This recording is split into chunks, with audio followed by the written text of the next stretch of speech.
এই পাকে পাঞ্জাতন শব্দের অর্থ হলো পবিত্র পাঁচজন। পবিত্র পাঁচজন কারা?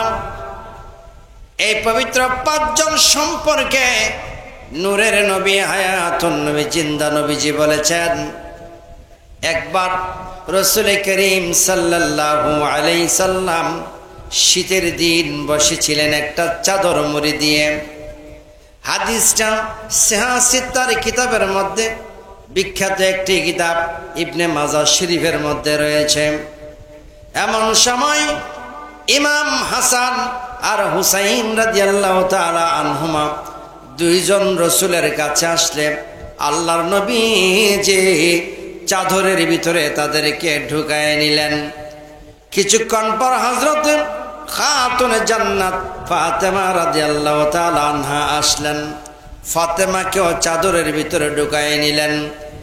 এরপরে হযরতে আলী রাদিয়াল্লাহু তাআলা আনহু আসলেন, ওনাকেও চাদরের ভিতরে ঢুকায় নিলেন। এরপরে নবীজি বলছেন, সাহাবীরা রে, যে চারজনকে আমার চাদরের ভিতরে ঢুকায় নিলাম, আমি আর আমার এই চারজন হলো আমার আহল, মানে আমার বংশ, আমার আওলাদ, আমার পরিবার। এই পাঁচজন হচ্ছে পাকে পাঞ্জাতন। এই পাঁচজনকে আমরা নামাজের বক্ত সালাম দিয়ে থাকি। যখন আমরা নামাজ পড়ি, তাশাহুদ যখন পড়ি, শেষ বৈঠক করি, তখন এই শেষ বৈঠকের মধ্যে ওয়ালা আলী মুহাম্মদ শব্দটা বলে থাকি। আলুন শব্দের অর্থ হলো বংশধর। নবীর উপর যেমন দুরূদ পড়ি, এমন ভাবে আহলদের উপর দুরূদ পড়ি। এটা নামাজের অংশ, কারণ এরাই হচ্ছে জান্নাতি যুবকদের সরদার। আল হাসান আল হুসাইন রাদিয়াল্লাহু তাআলা আনহুমা সাইয়্যিদাশ শাবাবি আহলিল জান্নাহ। হাসান এবং হুসাইন জান্নাতি সমস্ত যুবকদের সরদার হবে। আর যে সমস্ত মহিলারা জান্নাতে যাবে, ওই সমস্ত মহিলাদের সরদারনির হবে খাতুনে জান্নাত ফাতেমা রাদিয়াল্লাহু তাআলা আনহা, যিনি হচ্ছেন হাসান হুসাইনের মা এবং নবীজির প্রিয় কন্যা খাতুনে জান্নাত ফাতেমা। এই ফাতেমা রাদিয়াল্লাহু তাআলা আনহা যার মর্যাদা এত বেশি, নবীজি যাকে মা বলে সম্বোধন করতেন, এই জন্য খাতুনে জান্নাত ফাতেমা জান্নাতি সমস্ত রমণীদের সরদারনি হবে।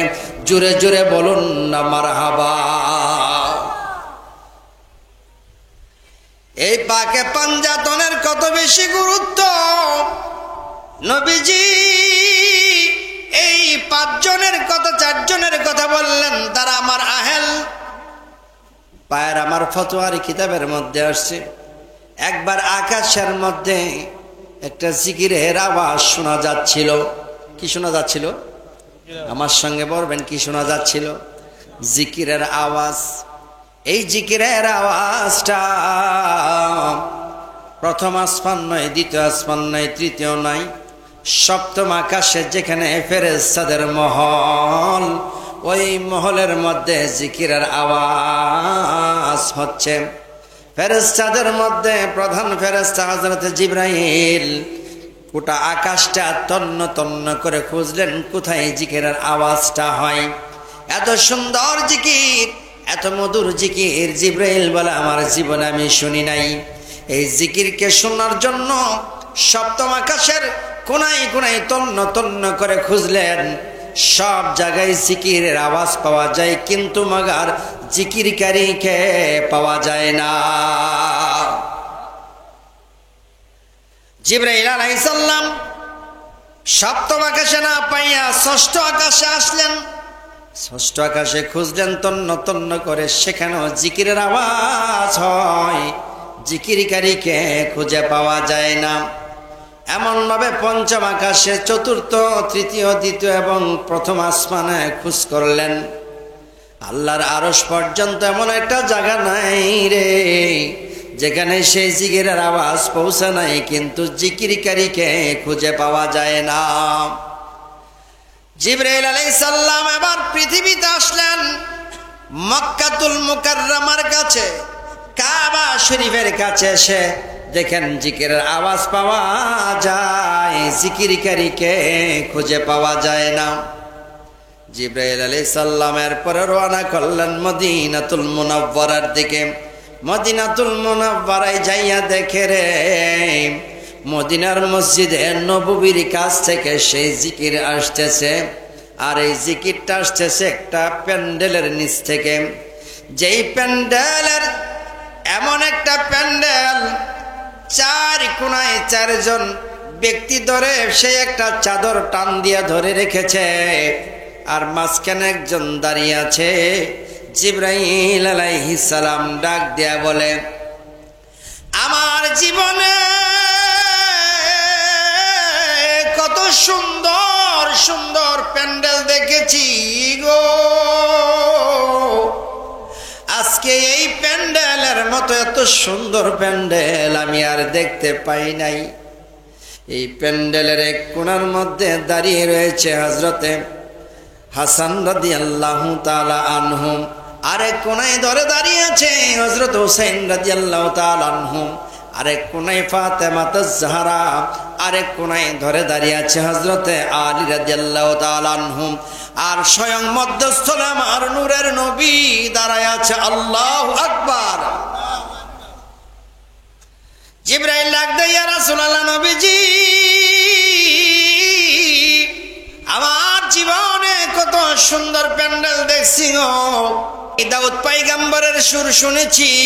দাউদ পয়গম্বর যখন আল্লাহর কালাম পড়তো তখন সমুদ্রের মাছগুলি লাফায়া লাফায়া দাউদ পয়গম্বর আল্লাহ কিয়ামতের ময়দানে আমার আল্লাহ দাউদ পয়গম্বরকে বলবে, দাউদ, যেই কালাম তুমি মানুষকে পরে শোনাইছিলা, যেই কালামের সুরে সমুদ্রের মাছগুলি লাফায়া লাফায়া জমিনের মধ্যে আসতো তোমার তেলাওয়াত শোনার জন্য, এ দাউদ পয়গম্বর রে, আজকে এই হাসরের মাঠে আমি রাব্বুল আলামিনের কালাম একটু পরে শোনায়া দাও।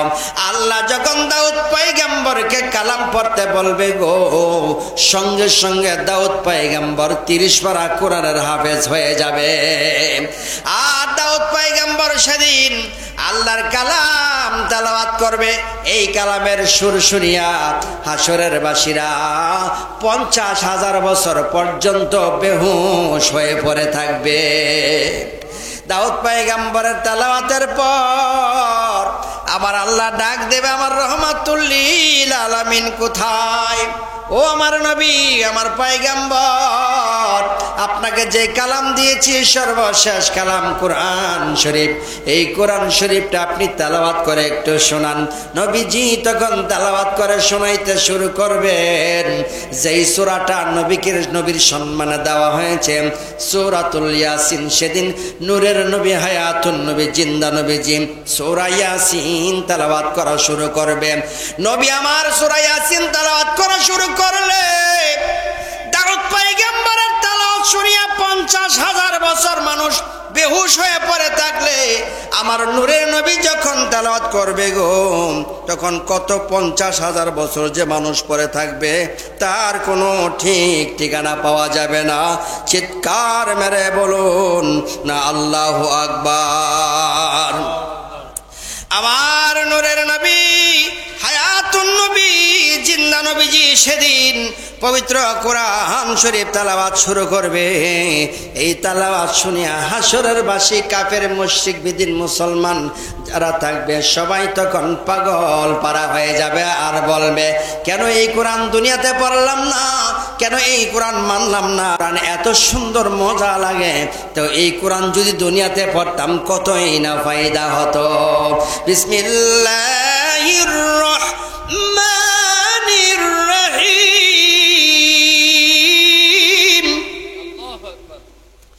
ইয়াসিন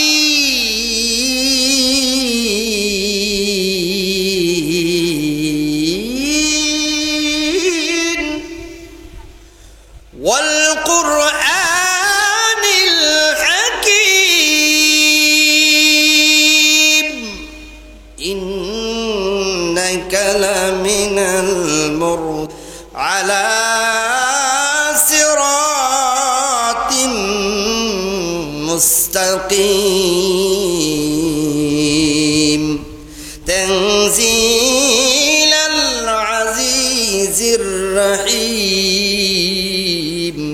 লিতুনজিরা কওমান মা উনজিরা আবাউহুম ফাহুম গাফিলুন।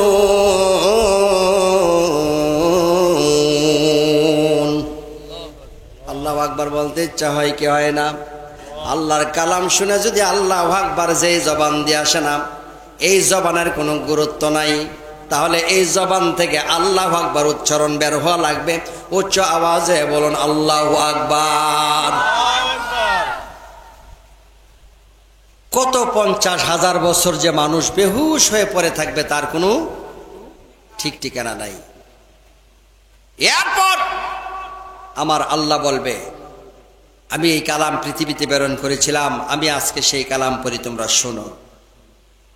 আল্লাহ রাব্বুল আলামিন সেদিন কোরআন শরীফ হাসরের মাঠে তেলাওয়াত শুরু করবেন। যেই সূরাটা তেলাওয়াত করবেন ওই সূরার নাম সূরাতুর রহমান। এই সূরা রহমান যেদিন নবীজি আল্লাহ যেদিন তেলাওয়াত করবে, আল্লাহ পাক দুনিয়াতে প্রেরণ করেছেন, কোরআন আয়াতের মধ্যে বলেছেন আর রহমান, কিন্তু সেদিন আমার আল্লাহ বলবে আনার রহমান, আমি রহমান। আনার রহমান মানে হচ্ছে আমি রহমান। বিসমিল্লাহির রহমানির রহিম। আর রহমান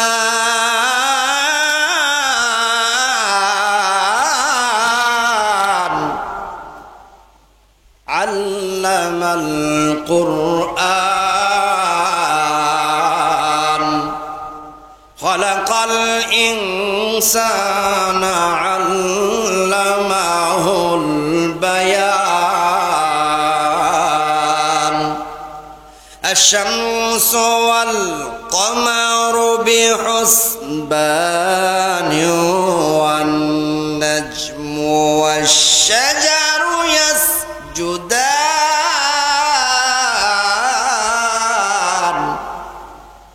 ওয়াস-সামাআ রাফাহা ওয়া ওয়াদাআল মিজান।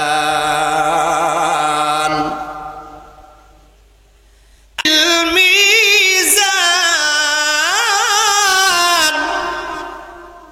وأقيموا الوزن بالقسط ولا تخسروا الميزان। আল্লাহু আকবার। এই তেলাওয়াত করবে হাজার হাজার লক্ষ কোটি বছর। সেদিন হাসরের মাঠে সবাই বেহুশ হয়ে পড়ে থাকবে।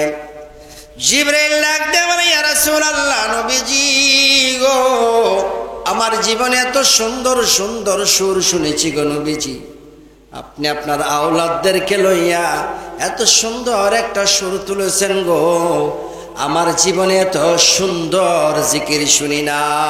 নবীজি, আপনি যে একটা প্যান্ডেল বানায়া এই প্যান্ডেলের ভিতরে দাঁড়াইছেন গো, এই প্যান্ডেলটা আমার কাছে বড় ভালো লেগেছে, এই প্যান্ডেলটা আমার কাছে বড় সুন্দর লেগেছে গো নবীজি।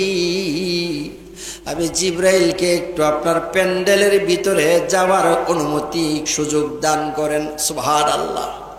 আমার নূরের নবী ডাক দেয়া কয়, জিবরাইল রে, এটা তো এমন একটা প্যান্ডেল রে জিবরাইল, এই প্যান্ডেলের ভিতরে এই 4 জনের আমি সব 5 জনের বাহিরে আর আরেকজন যাবার কোনো সুযোগ নাই, পাকে পাঞ্জাতন। আল্লাহু আকবার। জিবরাইল, তবে মনে রাখো, ময়দানে মুসিবতের সময় মানুষ যখন হাহাকার করবে, মাথার উপর সূর্যটা আসবে, টকবক টকবক করতে থাকবে, কেউ পুষগোলা পানির মধ্যে থাকবে, কেউ বা হাঁটু পর্যন্ত, কেউ বা স্থান দেব রে। যে সমস্ত উম্মতেরা আমি নবীর দুরুদ ও সালাম পড়েছে, আল্লাহু আকবার, না তোমরা জানো না নবী আমার উম্মতের দেওয়ানা, নবী আমার উম্মতের দেওয়ানা, তোমরা জানো না নবী আমার উম্মতের দেওয়ানা। হাওয়ার চাদর গায়ে গদিয়া নবী যাই দুরুদ ওরে সেই নবীর দুরুদের সুরে মন যে ঘরে রয় না তোমরা জানো না, নবী আমার উম্মতের দেওয়ানা, নবী আমার উম্মতের দেওয়ানা তোমরা জানো না, নবী আমার উম্মতের দেওয়ানা। চিল্লায়া বলুন না মারহাবা। আমার নূরের নবী তিনি জানেন উম্মতেরা বেশি বেশি গুনাহগার হবে, এই জন্য উম্মতদেরকে হাসরের ময়দানে পার করার জন্য নবীজি অনেক ওসিলা তালাশ করবে।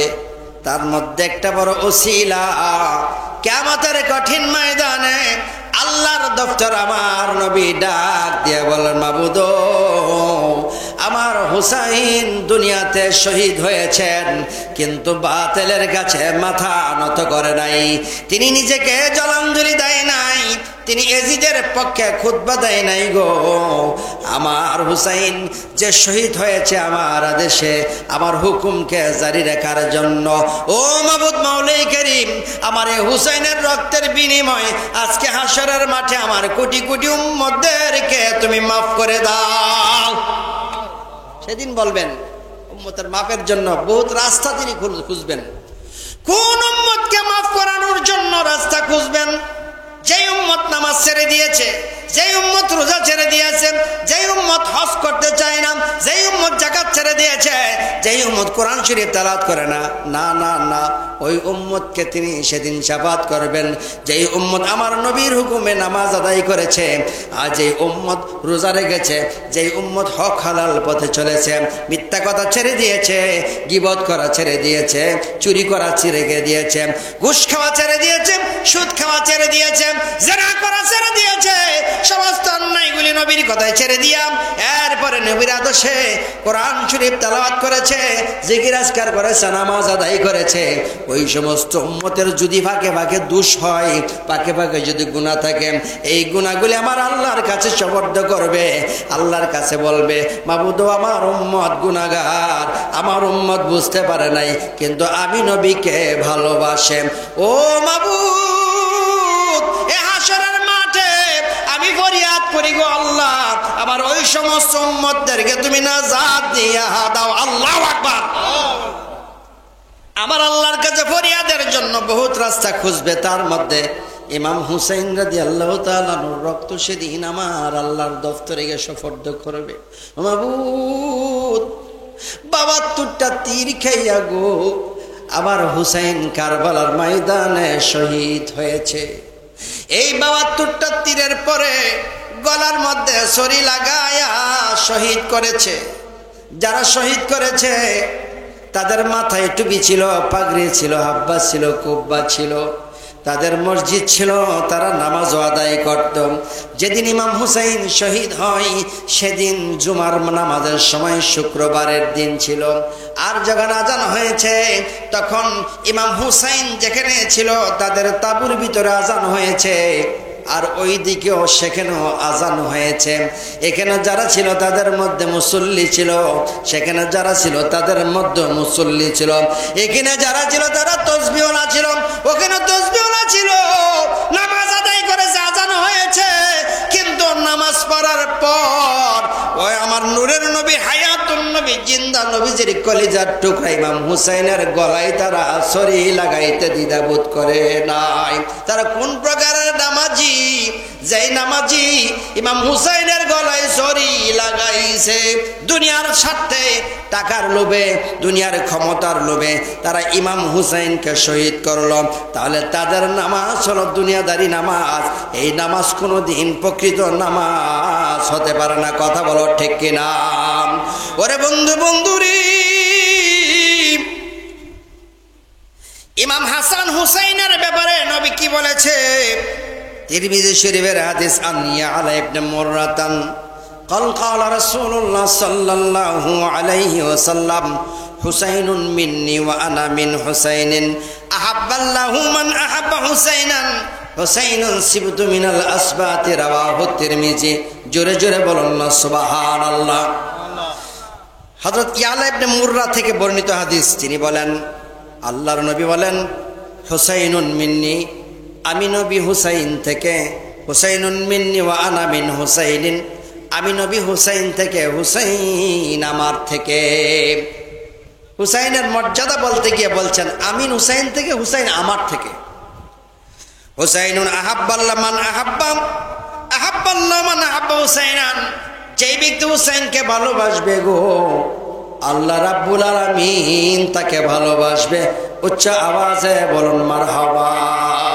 অথচ সেই হুসাইনকে কারবালা নামক জায়গার মধ্যে গো নির্মমভাবে শহীদ হতে হয়েছে।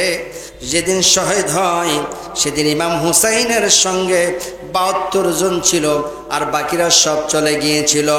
ইমাম হুসাইন সেদিন যেই যারা ছিল তাদের মধ্যে অনেকে এমনিতে চলে গিয়েছিল, কিন্তু ৭২ জনকে ইমাম হুসাইন বলেছিল চলে যাও রে, আমার সঙ্গে তোমাদের থাকার দরকার নাই।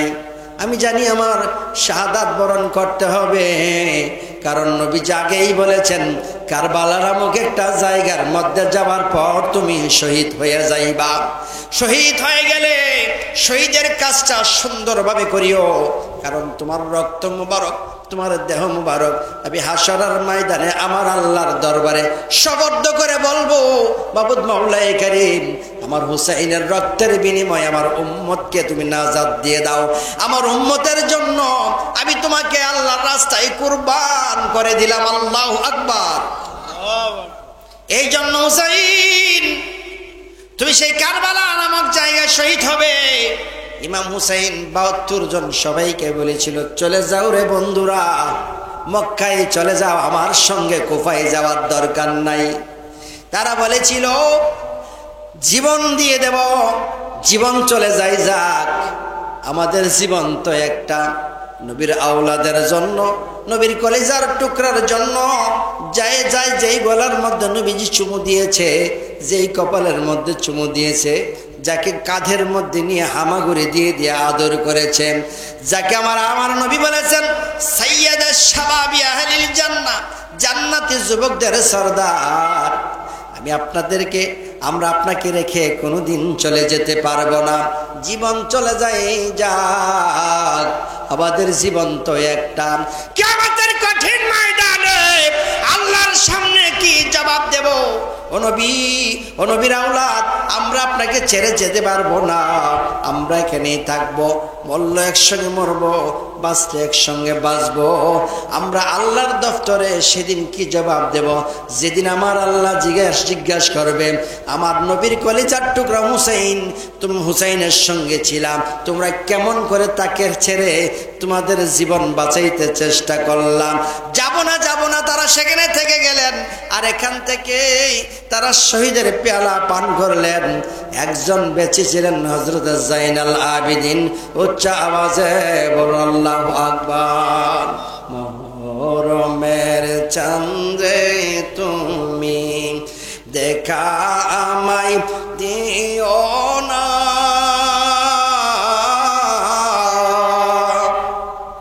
কলিজা মোর যায় ফাটিয়া, শুনিলে তার ঘটনা।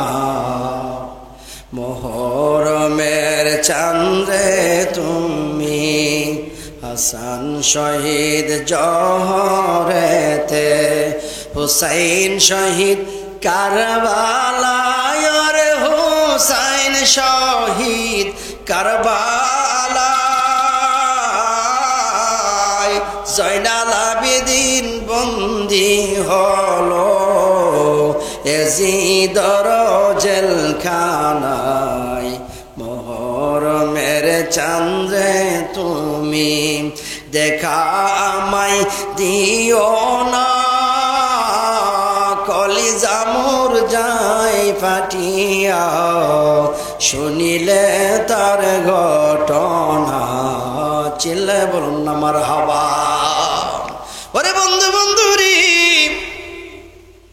ইমাম হুসাইন সেদিন ৮ তারিখ কারবালা নামক যে জায়গাটাতে গেলেন, এই জায়গাটার নাম হলো কারবালা। কারবুন এবং বালাউন এটা আরবি শব্দ। কারবুন এবং বালাউন শব্দের অর্থ হলো বালা মুসিবতের স্থান, সমস্যাগ্রস্ত স্থান। কারণ হচ্ছে এই কারবালা নামক জায়গার নামকরণ কে করেছে? এই কারবালা নামক জায়গার নামকরণ করেছে হযরত আলী রাদিয়াল্লাহু তাআলা আনহু। জোরে জোরে বলুন সুবহানাল্লাহ। হযরত আলী সিফিনের যুদ্ধ করার সময় এই কারবালা নামক জায়গা দিয়ে যাচ্ছিলেন। যাওয়ার সময় আসরের সময় আজান হয়েছে, তখন তিনি নামাজ পড়ার জন্য কারবালা নামক জায়গার মধ্যে নামাজের বিছানা বিছাইলেন। বিছানোর পর দেখে এই জায়গার মধ্যে অনেকগুলি কাঁটাযুক্ত গাছ দেখা যায়, কাঁটা, লম্বা লম্বা কাঁটা। এবার হযরত আলী জিজ্ঞাসা করলেন, এই জায়গাটার নাম কি? বললেন, এই জায়গার নাম হলো সমস্যার স্থান, বালা মুসিবতের স্থান। তখন তিনি বললেন, সত্যি এই জায়গাটা বালা মুসিবতের স্থান। কার্বুন ওয়া বালাউন, কার্বুন এবং বালাউন মানে হচ্ছে বালা মুসিবতের স্থান। হযরত আলী এরপরে কিছুক্ষণ স্থির করে এই জায়গায় বসলেন। বসার পর, এটা হাদিস শরীফে, মেশকাত শরীফে হাদিসটা রয়েছে, আমার এই মুহূর্তে আবার অর্থ মুখস্থ নেই। মেশকাত শরীফের হাদিসের মধ্যে রয়েছে হযরতে আলী রাদিয়াল্লাহু তাআলা আনহু ওই জায়গার মধ্যে নামাজের মুসাল্লাটা বিছাইলেন। বিছাইয়া তিনি 2 রাকাত নামাজ আদায় করিয়া চোখের পানিগুলি ছেড়ে ছেড়ে দিয়ে কাঁদছেন আর আল্লাহর দরবারে বলেন, মাবুদ, মাবুদ, এই জায়গায় যারা শাহাদাত বরণ করবেন, এই শাহাদাত বরণ যারা করবেন তারা সর্বশ্রেষ্ঠ শহীদ।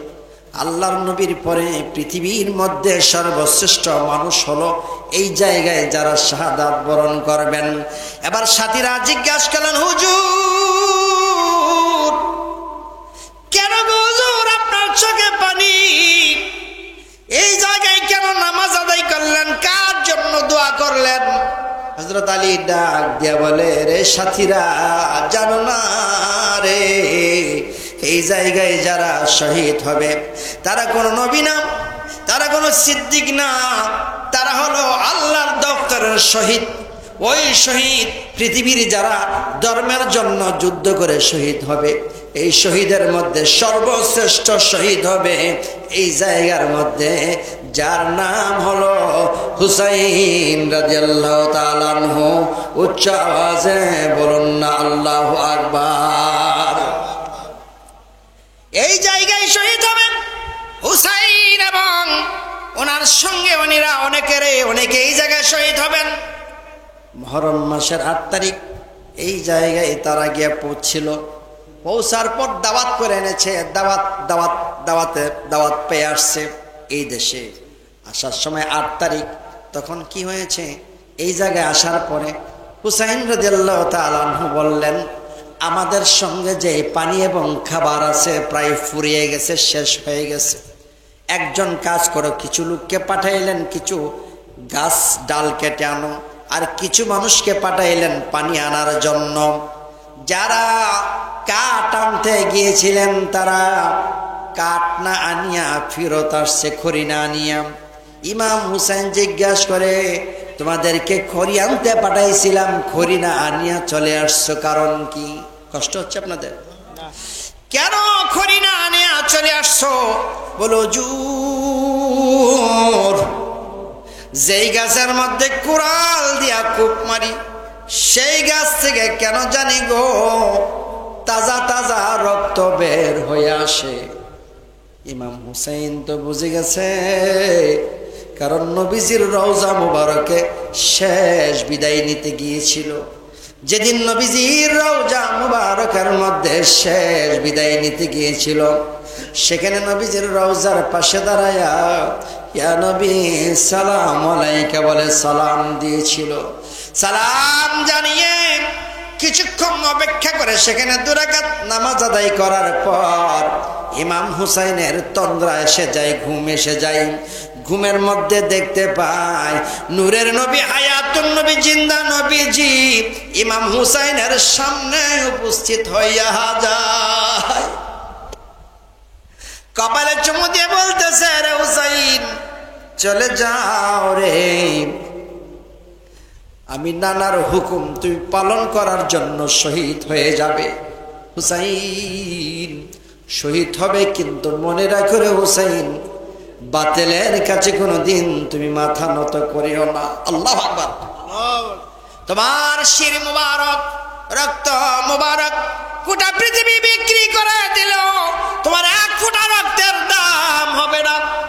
একটি একটি ফোঁটা হাসরের মাঠে আমি আমার আল্লাহর দফতরে সুপর্দ করে আমার গুনাহগার উম্মতের জন্য জামিন চাইবো। আল্লাহু আকবার।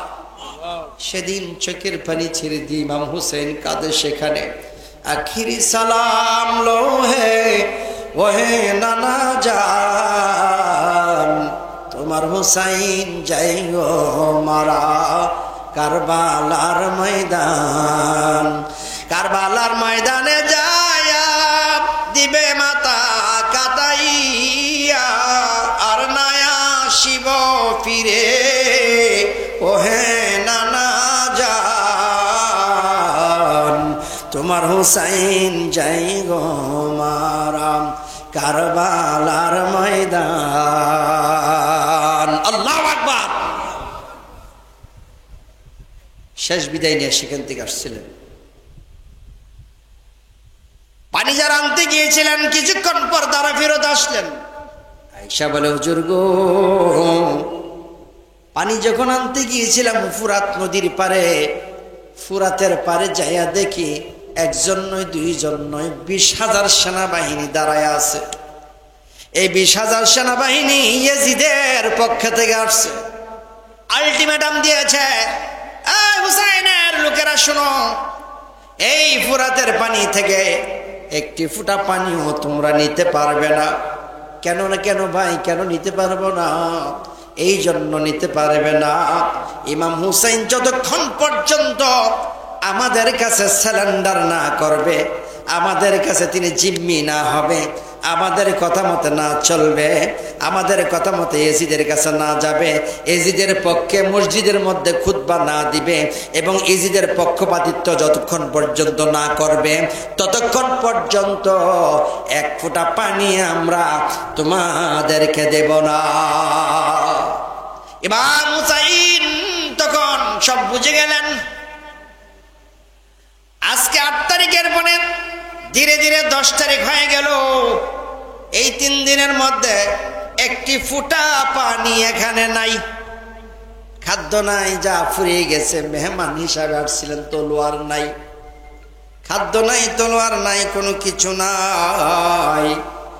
এই অবস্থায় তখন এখানে তিনি যুদ্ধের জন্য প্রস্তুতি নিয়েছেন।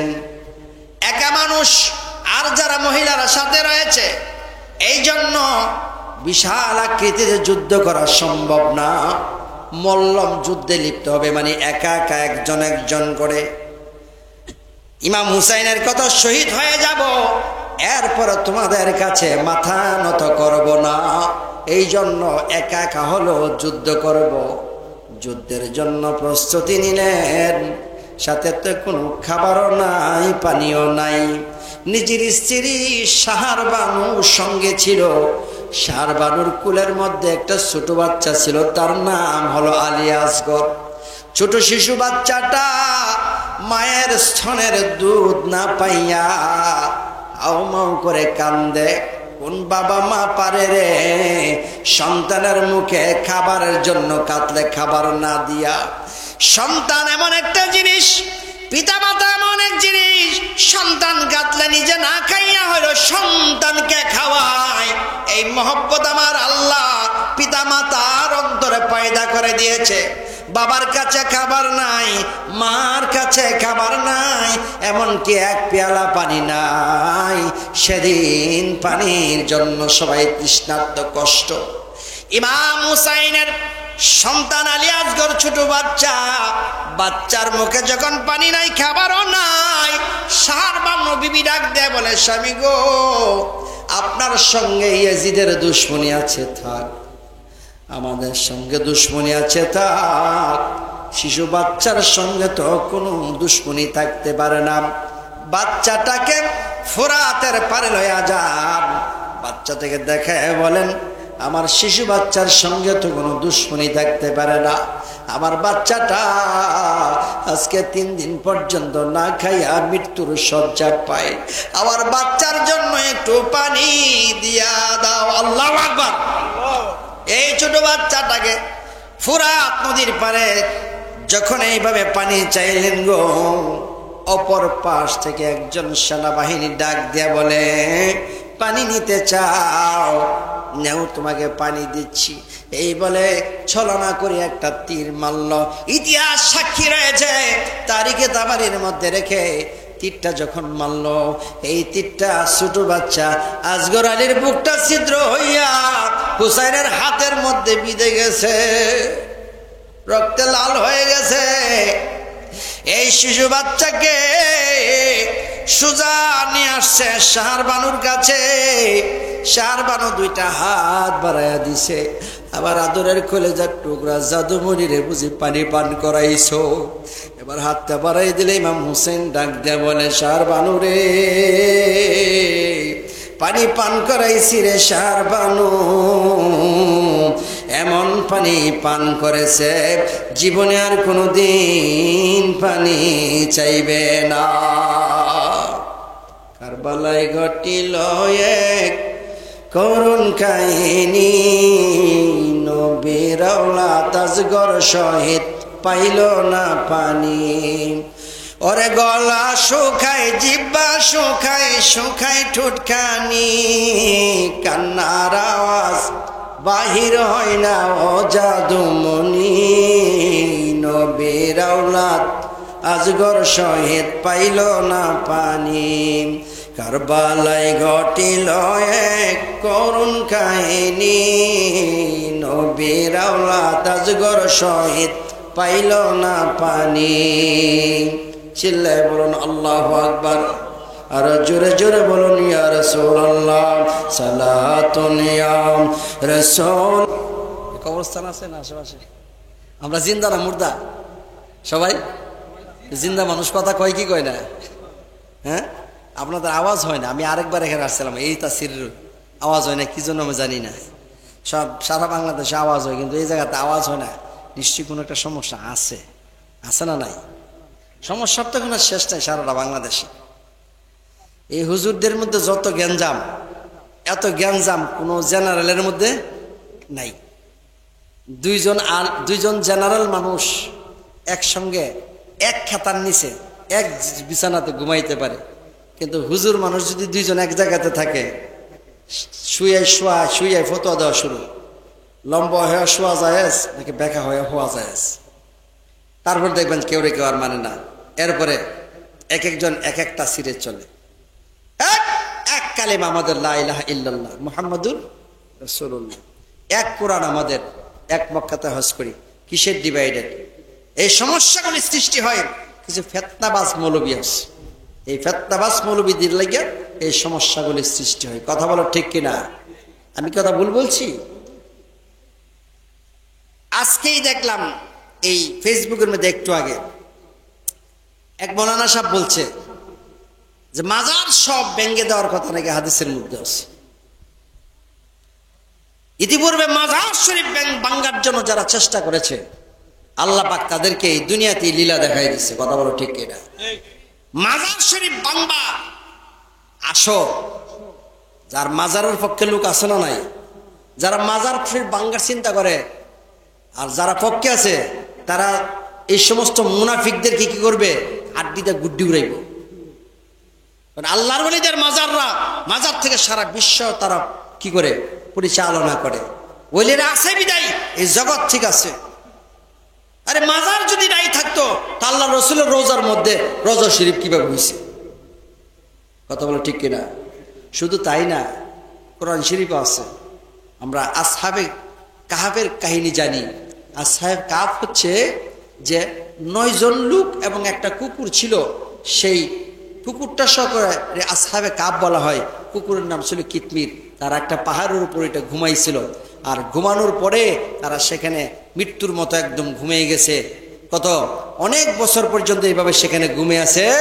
আর সেই জায়গাতে পিঁপড়ারা একটা মাজার বানাই দিছে, উঁচা টিলা করে দিছে। তো পিপিলিকারা চিনে আল্লাহর ওলি। এই জন্য আল্লাহর নবী বলেছেন, যারা আল্লাহর ওলি হয় তাদের একটা নাম নিশানা পৃথিবীর মধ্যে আল্লাহ পাক রেখে দেয়। এই জন্য তাদের মাজার হয়ে থাকে, মানুষ বুঝতে পারে যে এখানে আল্লাহর ওলি ঘুমায় রয়েছে। জুড়ে সুবহানাল্লাহ। মুনাফিক মৌলবী বের হয়েছে সুন্নি নাম দিয়া, একবার আটরশি, একবার ফুরফুরা, একবার এই সোনাখান্দা, বিভিন্ন দরবারে ঘুরে ঘুরে এক দরবারে গিয়ে এক দরবারের পক্ষের কথা বলে আর 10 দরবারের বিরুদ্ধে কথা বলে। এমন মানুষ আছে না নাই? এরা হচ্ছে মুনাফিক কাজ্জাব। এদের থেকে আমাদের দূরে থাকতে হবে। এরা যত বড় নামের শেষে দা জেহাদি পেহাদি যাই লাগাই রাখুক না কেন, আসলে মূলত হলো তারা হলো মুনাফিক, এরা হলো ষড়যন্ত্রকারী, গ্যাঞ্জাম লাগাই না। কথা বলো ঠিক কিনা? এদের থেকে আমাদের সোচ্চার থাকতে হবে। দরুদ শরীফ পড়েন। আল্লাহুম্মা সাল্লি আলা সাইয়্যিদানা মুহাম্মাদ নবী শাফিআনা মাওলানা মুহাম্মাদ নবিয়ানা শাফিআনা মাওলানা মুহাম্মাদ। তোমার নাম যে এত মধুর, ডাকে হৃদয় ভরে। তোমার নাম যে এত মধুর, ডাকে হৃদয় ভরে। বিপদের কান ডারে গণ বিজে শুয়া আছেন মদিনা। বিপদের কান ডারে গণ বিজে শুয়া আছেন মদিনা। আল্লাহুম্মা সাল্লি আলা সাইয়্যিদানা মুহাম্মাদ নবিয়ানা শাফিআনা মাওলানা। বারামার সেদিন ফুরাত নদীর পাড় থেকে ইমাম হুসাইনের কাছে আলটিমেটাম, ইমাম হুসাইনের কাছে প্রস্তাব, হয়তো আমাদের কাছে আপনি নিজেকে সপর্বর করেন, নয়তোবা যুদ্ধের জন্য আপনি প্রস্তুতি গ্রহণ করেন। ইমাম হুসাইন বলে, আমি মরে যাব, শহীদ হয়ে যাব, কিন্তু আমি কোনোদিন বাতিলের কাছে মাথা নত করব না। ইমাম হুসাইন আমার দল নূরের নবীজির পাগড়ি মোবারক মাথার মধ্যে তখন পরে নিলেন। হযরত আলী রাদিয়াল্লাহু তাআলা আনহুর যুদ্ধের বর্মটা নিজের মধ্যে নিলেন। দাউদ পয়গম্বরের একটা কোমরবন ছিল, সেটা পরলেন। এমনভাবে তলোয়ার নইয়া যুদ্ধের দিকে যখন রওনা করলেন, যারা সেখানে ছিল সবাই কান্নার রোল পড়ে গেল। হাইরে হাই, হুসাইন যাই, হুসাইন যাই। এমন সময় হুসাইনের পুত্র হযরতে আলী আকবর, হযরতে আলী আকবর ডাক দেয়া কয়, বাবা যান, আমি থাকতে আপনাকে যুদ্ধের ময়দানে যেতে দেব না। তিনি তখন যুদ্ধের ময়দানে রওনা করবেন। এর আগে আরেকজন হচ্ছেন নবীর আওলাদের মহব্বতের লোক, মহব্বতের ব্যক্তি, যার নাম হলো আব্দুল ওয়াহাব। আব্দুল ওয়াহাব কয়, তুমি কেমন পালোয়ান রে, ছোট একটা বাচ্চাকে শহীদ করিয়া তুমি বীরত্ব দেখাইতে চাও? আমি আব্দুর রহমান থাকতে গো, আমি আব্দুল ওয়াহাব থাকতে তুমি আমার সঙ্গে একবার লড়ে দেখো, আমি তোমাকে জাহান্নামে প্রেরণ করে ছাড়ব। দৌড় মারে তিনি যুদ্ধের ময়দানে রওনা করলেন। রাঙ্গা তলোয়ার নিয়ে সামনে দাঁড়াইলেন, যাকে পায় কসুর মতো কতল করতে শুরু করলো। একজন মানুষ আর কতক্ষণ পর্যন্ত পারে? শেষ পর্যন্ত তিনি শাহাদাতের পেয়ালা পান করলেন। নবীর আওলাদের জন্য শাহাদাত পূরণ করেছেন, যেন কিয়ামতের ময়দানে আল্লাহর কাছে নিজেকে আওলাদের বন্ধু হিসেবে পরিচিত করতে পারে। আল্লাহু আকবার। ময়দানে গেলেন।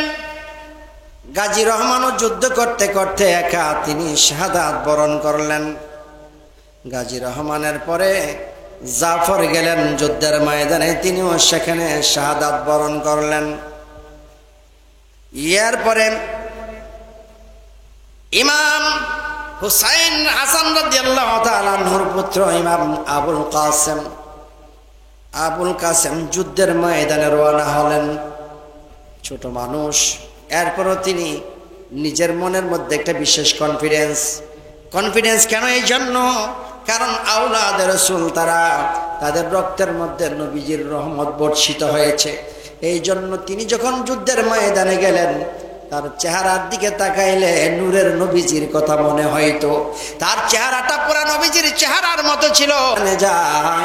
তখন যারা কালিমাধারী ছিল তারা তো তার সঙ্গে যুদ্ধে লিপ্ত হওয়ার কথা না, কিন্তু এরপরও তারা তার কাছে যখন যুদ্ধে লিপ্ত হয়ে যায়, তার যুদ্ধের মধ্যে ওই এজিদের পক্ষ থেকে একজন পালোয়ান ছিল, যে পালোয়ানের নাম হলো বর্জক। এই বর্জক যুদ্ধের দিকে অগ্রসর হবে। বর্জক গিয়া কই, ছোট্ট একটা বাচ্চার সঙ্গে কি যুদ্ধ করব? তোমার সঙ্গে যুদ্ধ করব? না না না, আমার 4টা ছেলে রয়েছে, আমার ছেলেদের সবচেয়ে ছোট ছেলেটা তোমার সঙ্গে যুদ্ধ করবে, তোমাকে দেখায় দেবে। ওই বর্জকের ছোট ছেলেকে পাঠালো, এক কূপে তাকে জাহান্নামে পাঠিয়ে দেওয়া হলো। এবার বর্জকের দ্বিতীয় ছেলেটা যখন গেছে, আবুল কাসেম এমন কৌশল করে তীরন্দাজ ছিল এবং তিনি রণকৌশলী ছিল, তখন ওকেও সেখান থেকে শেষ করে দিল। এমনভাবে 1 2 করে বর্জকের 4টা ছেলেকে যখন শেষ করে দেয়, বর্জক তখন রাঙ্গা তলোয়ার ঘোরাতে আবুল কাসেমের দিকে এসে বলল, আমি অনেক সিরিয়া, শাম, মিশর, বিভিন্ন দেশে যুদ্ধ করেছি, কত দেশে কত পালোয়ানদের ধরাশায়ী করেছি, কিন্তু তোমার মতো ফন্দিবাজ যোদ্ধা আমি জীবনে কোনোদিন দেখি নাই।